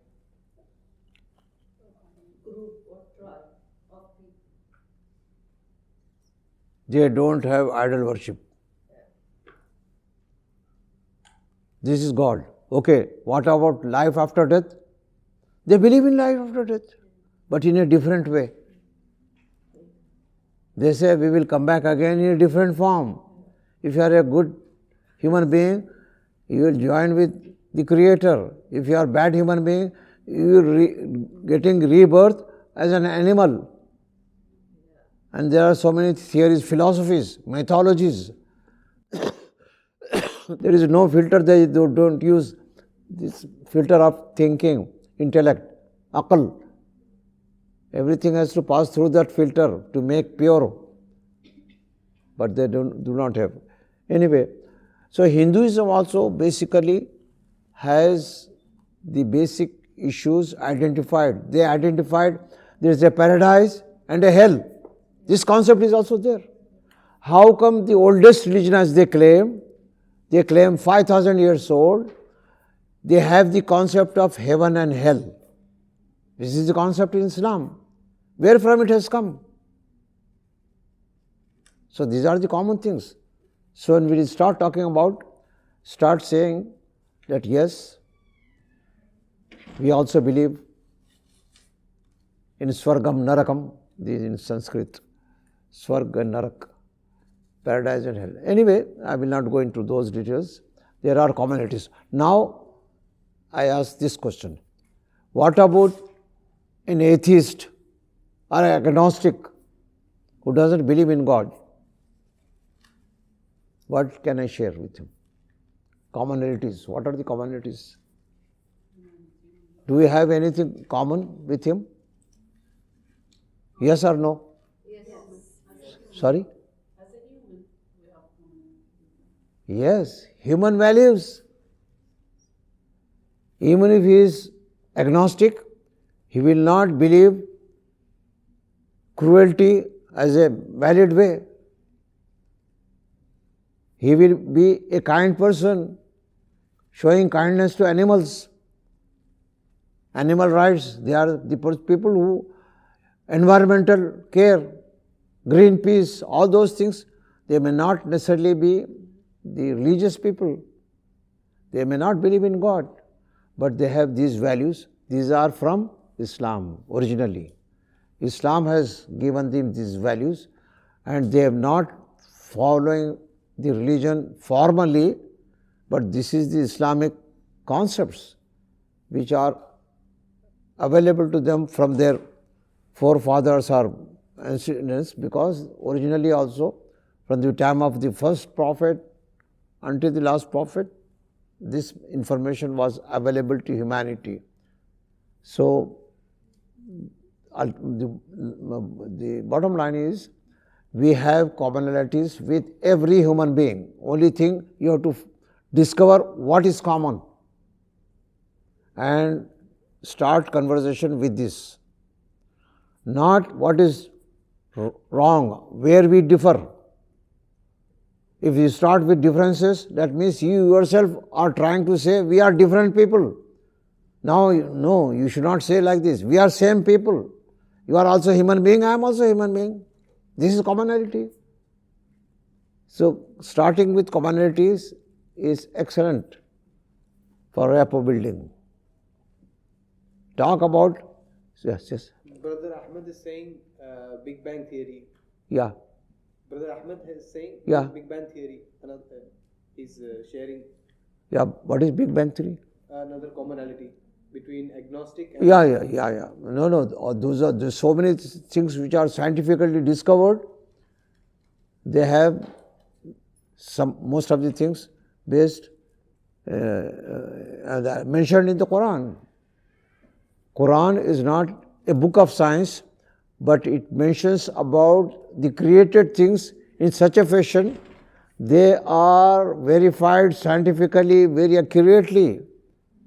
And that particular feature also has attracted the scientists to accept Islam.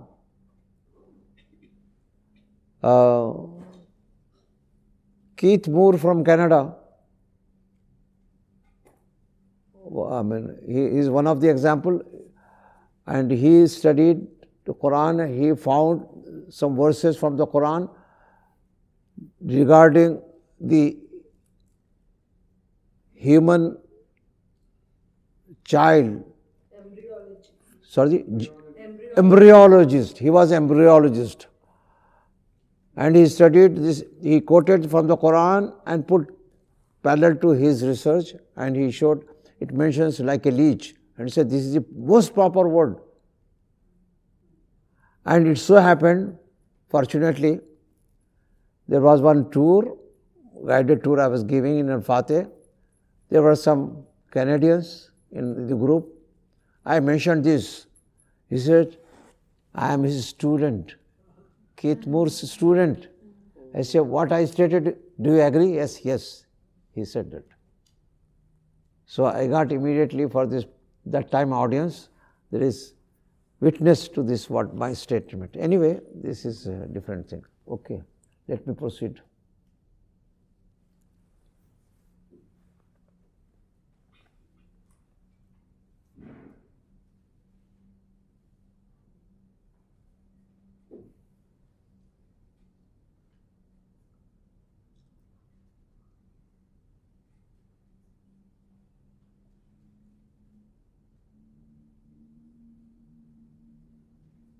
This is the objective, this how does it help, this approach. Okay, done? Now we come to supporting evidences from the Quran.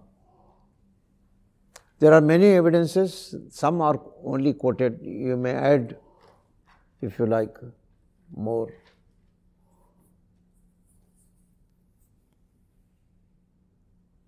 Quran starts telling that, tell them, come to common terms. This is Quranic instruction. CC is Quranic instruction. It is not my invention. Only thing I put things, connecting dots, making sense, making your understanding easy, remembering easily.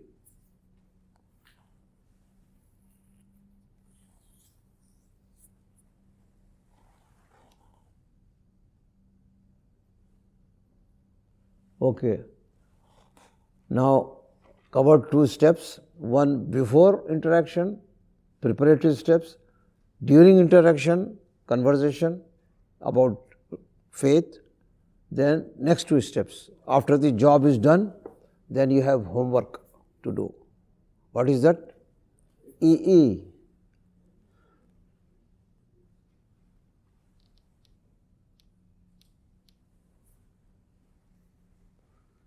What is EE? Evaluate your efforts.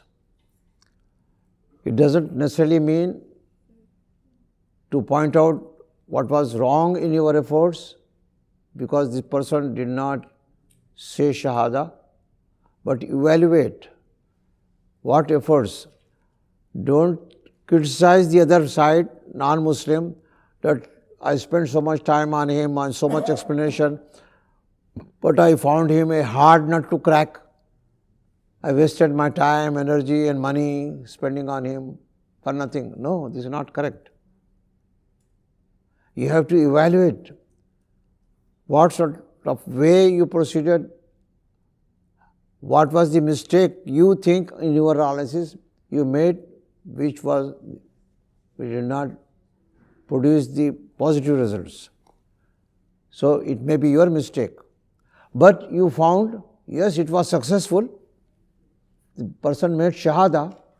It doesn't mean you have to stop evaluating. No, still you have to evaluate. You should see how this person was convinced with this approach and why this approach became successful. I can fine-tune it more. I can bring quality to more. I can go much deeper, and I can bring this particular activity the way I did as a successful, so I can bring more success in future. So both ways, if it worked or did not work, you have to evaluate. You should write down it. Professional Dai has a diary writing down all this. How did I do? How was the response from the person? In Discover Islam, we used to have files for every non-Muslim with whom I was interacting, writing down the history, so that if another Dai approaches him, he knows his background, he knows what is his mindset, he knows all those things on the basis, in the light of which he can take the course of action. So those things, of course, they did not remain when I stopped doing this. So nobody pursued this. So it was not pursued further. Anyway, and next step is future follow-up. That means whether the person has recited Shahada or rejected to accept, in both the cases he have to have a follow-up. If he has accepted Islam, still you have to follow up to see whether he needs any help. What are the areas to help? And if he has rejected, then don't give up. Still time is there. Some people take more time than others. Some people are quick to accept the truth. Some people have emotional attachments or something is stopping them to take this step. So we have to note down all these things, how I can follow. So keeping contact is important. It is recommended that if you are doing this job in a professional way, better to keep a contact. Otherwise also, if once you come across with some person, dawah, and you feel this person shows some interest, better to not to leave. So this is future follow-up.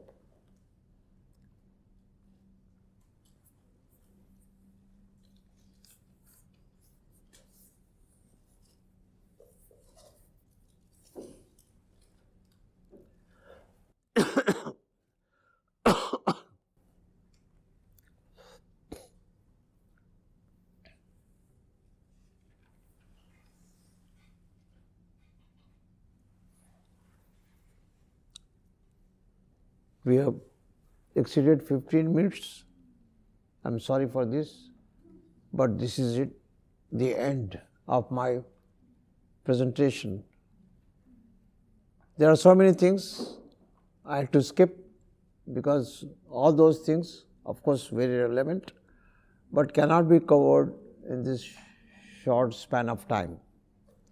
I spent a lot of time in preparing the ground, mentally conditioning you to understand what is Islam. So I spent a lot of time there, and I felt that is very important because this is the most basic thing. When we miss those things, then we miss the how to do dawah aspect also. So those things are very relevant. But in this whole issue of dawah, there are other things also we must know, which I have not been able to cover in 5 days. So, but there are things, information based on the evidences from the Quran and Sunnah, based on my personal experiences, based on common sense, these things are, I have prepared to talk about those things. So, inshallah, sometime if it is available, Dr. Najma is my sponsor, so she will, inshallah, call me again. So, yeah, yes, please, yes. So is dawah compulsory for every Muslim to do dawah? Yeah. Is it, and if you don't do it, is it a sin? Good. This particular thing I covered in why dawah. You remember in the beginning, what is dawah, why dawah, and how dawah. Since I was having a formula, I didn't go to why dawah, I focused on ABC of dawah. And this, I hope this particular formula, you like it and remember it and apply it. It is very effective. This is my practical experience. So, why dawah has this particular answer in that. Dawah to reply is, from one's perspective, is a must. You are accountable. But another perspective, it is like fard kifaya. That means it is obligatory but collective. On the whole community, it is obligatory. But if somebody does, one person does, it is enough for the whole community. Fard kifaya I compare with a doctor in a village. If the village, small village, they don't have any doctor, any physician to treat sick people. So if some epidemic spreads there, then all the people will be affected. There is no person available to cure. So they will suffer. Whole community will suffer. So if one person, if he is there, at least he is available. That is kafi, is enough to take care of these sick people there. He is running clinic. He will having assistants. So Dawah is also like this, a community affair. Even if you have got one organization or some people dedicated in a professional way, this is enough. But the Prophet ﷺ has instructed, Ballighu anni walau ayah. That means convey from me, even if it is one verse. What does it mean? I mean, if you go deeper in the analysis, it means we are bound on individual basis to convey the message of Islam. Walau ayah means even if it is very small thing. Since we are Muslim, this is enough. This is a very small thing. Why we are Muslim? So, sorry? Muslims and non-Muslims. No. Yes, please. No. The Prophet Muhammad saying, Yes. is it for both? So we are Muslims. He is telling Muslims, convey from me, what might be said, walau ayah, even if it is one verse, Yes. even one message, which you have received from me, even one message. So we have received so many messages from him. The whole Quran we have received from me. What I mean to say, to both Muslims and non-Muslims. Yeah, anybody who is not on the path of Allah, Udu ila sabili rabbik, he doesn't say Muslims are non-Muslim. The Quranic instruction of requirement is not limited to one specific community, Muslim or non-Muslim. It is open. Open means what? It is addressed to anybody not on the path of Allah is deserving the invitation. Yes, sister. I just want to add, like every practice in Muslim is a dai, Right. because we live in society. Yes. And the most powerful dawah is Yes. silent dawah. Yes. We live in society, we surrounded people, people look at us, how Yeah. we behave, how Yeah. we talk, Right. at work, at home, everywhere.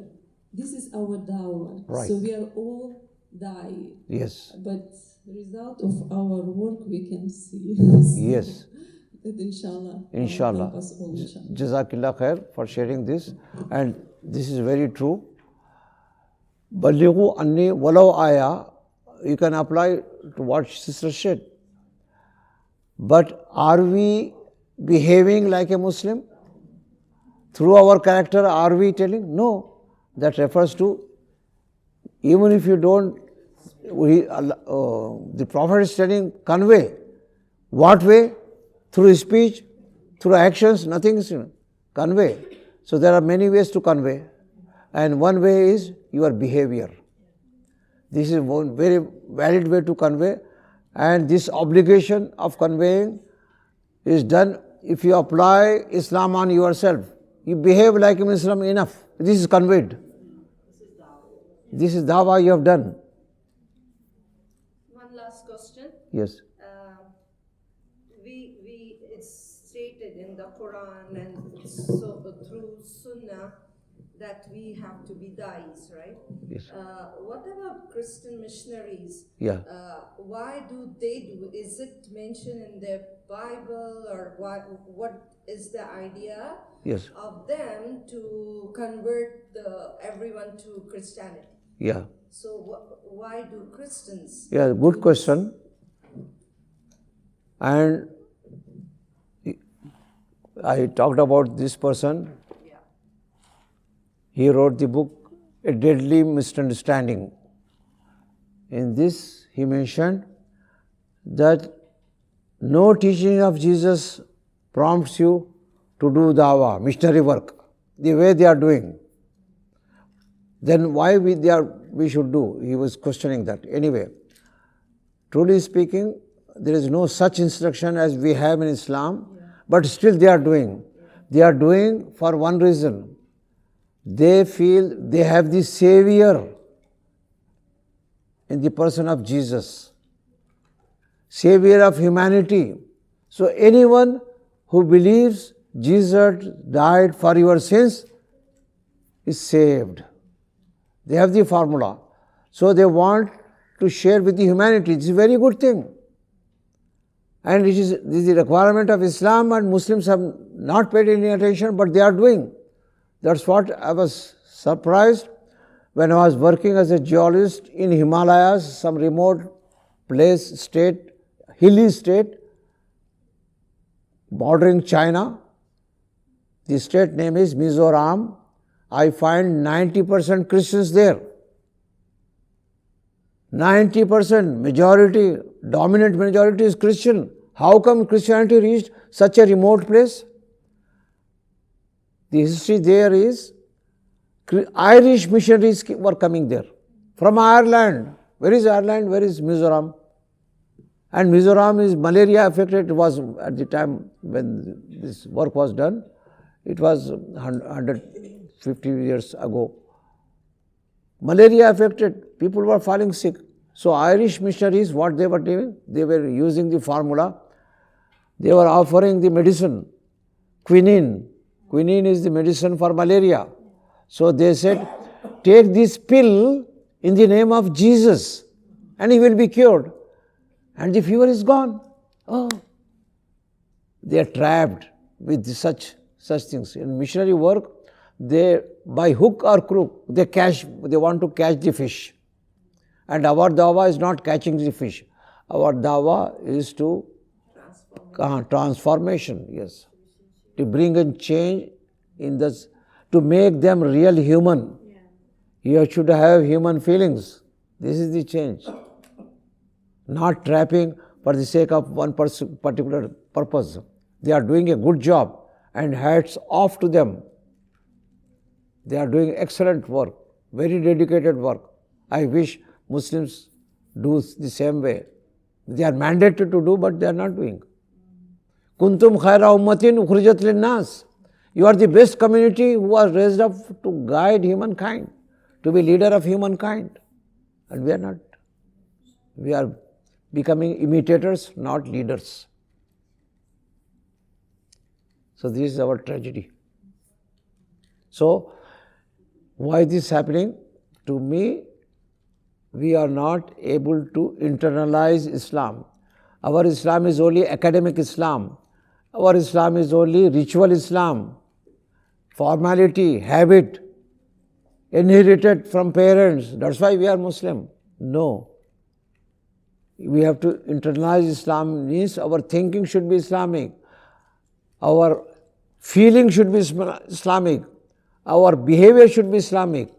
Then you have internalized Islam, and this is enough. This is how the earlier generations of Muslims, they had internalized, and Islam spread in the Southeast Asia and Malaysia, Indonesia, China, through this behavior, silent dawah, without speaking about.